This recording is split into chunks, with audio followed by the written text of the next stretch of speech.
Friends welcome back to Kailas vlogs. ഇങ്ങനെ നോക്കൂ, ഇതൊരു അടിപൊളി കേക്കാട്ടോ, നല്ല സൂപ്പർ സോഫ്റ്റാണ്. ഇത് ഉണ്ടാക്കാൻ വേണ്ടിയിട്ട് എന്താ വേണ്ടത് ഞാൻ പറയാം. നമ്മുടെ വീട്ടിലൊക്കെ കുഞ്ഞുങ്ങളോ അല്ലെങ്കിൽ നമ്മൾ തന്നെ പഴം കുറച്ച് കറക്കുകയോ നന്നായി പഴുക്കുകയോ ചെയ്താൽ കഴിക്കില്ല അല്ലേ. അതിന് വേണ്ടിയിട്ട് തൊലി കളഞ്ഞ പഴം 3 നേന്ത്രപ്പഴം എടുത്തിട്ടുള്ളത്, പിന്നെ മൈദ, പിന്നെ വാനില എസൻസ്, 2 മുട്ട, പാല്, baking soda, baking powder, sunflower, ഇത്ര സാധനമാണ് വേണ്ടത്.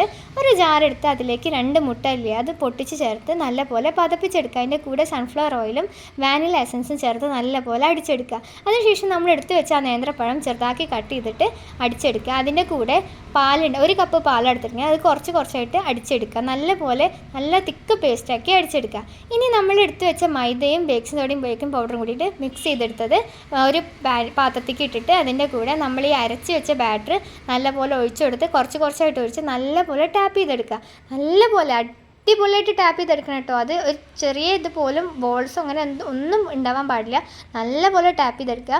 നമ്മൾ അരച്ച് വെച്ച ബാറ്ററി കുറച്ചായിട്ടാണ് അതിലേക്ക് ഒഴിച്ചു കൊടുക്കേണ്ടത്. ഇനി അത് നമ്മൾ ഒരു അടി കട്ടുള്ള അതിങ്ങനെ ഒഴിച്ചു കൊടുക്കുക. അതിൻ്റെ കൂടെ നമ്മൾ പൊടിച്ച് വെച്ച പഞ്ചസാരയും ചേർത്തിട്ട് നല്ലപോലെ ബാറ്റ് ചെയ്തെടുക്കുക.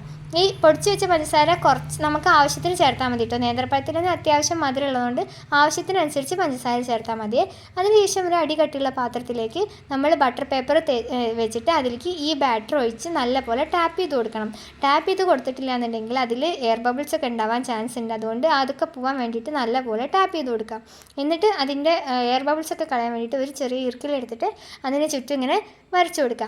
ഇനി സാധാ ഒരു പാന് അടുപ്പത്ത് വെച്ച് നല്ലപോലെ പ്രീ ഹീറ്റ് ചെയ്യുക, നല്ലപോലെ ചൂടാക്കുക. അതിനുശേഷം നമ്മൾ ഈ ബാറ്ററി വെച്ചിട്ടുള്ള ഈ പാത്രം അതിലേക്ക് വെച്ചിട്ട് ആദ്യം മീഡിയം ഫ്ലെയിമിലും പിന്നെ ലോ ഫ്ലെയിമിലും വെച്ചിട്ട് ബേക്ക് ചെയ്തെടുത്താൽ സൂപ്പർ കേക്കാണേ.